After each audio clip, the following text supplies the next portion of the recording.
તો હેલો મિત્રો, નમસ્કાર છે આપણી યુટ્યુબ ચેનલની અંદર તમે બધા આવી ગયા છો તો આપણું બધાનું હાર્દિક હાર્દિક સ્વાગત છે.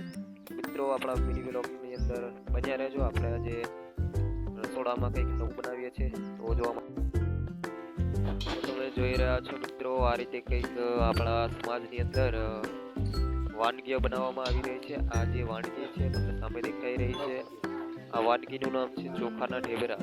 ચોખા જે આવે છે ડાંગર, એનાથી આ ઢેબરા બનાવવામાં આવે છે. તો ઢેબરા જે તમને દેખાઈ રહ્યા છે સામે, અને આ બાજુ જે કઢાઈ છે એમાં પણ તળાઈ રહ્યા છે. તો ઢેબરા કેવા દેખાઈ રહ્યા છે? એકદમ ટેસ્ટી, હેલ્ધી, ખૂબ સરસ આવી કંઈક વાનગી બનાવવામાં આવે છે.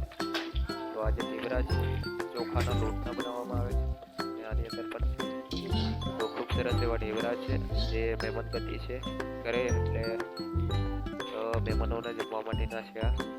તો ઢેબરા અને ભજીયા બનાવવામાં આવે છે, અહીંયા તળાઈ રહ્યા છે. તો આદિવાસી સમાજના દરેક તહેવારોની અંદર આ રીતે ઢેબરા અને ભજીયાના પ્રોગ્રામો થતા હોય છે.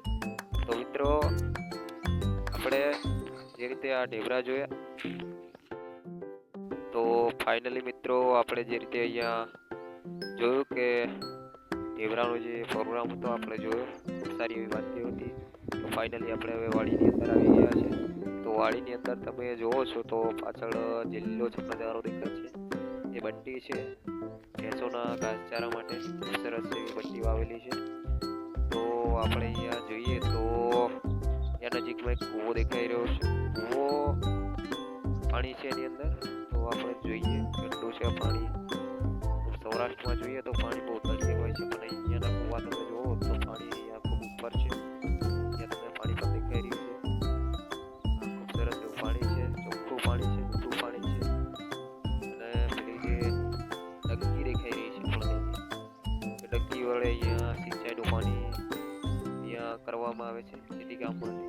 તો મિત્રો, આ રીતનું કંઈક અહીંયાનો નજારો છે. તો આપણો મિની વ્લોગ તમને કેવો લાગ્યો? વ્લોગ સારો લાગ્યો હોય તો ચેનલ સબસ્ક્રાઈબ કરજો અને વિડીયોને લાઈક કરજો. તો ચાલો આપણે હવે મળીશું નેક્સ્ટ વિડીયો.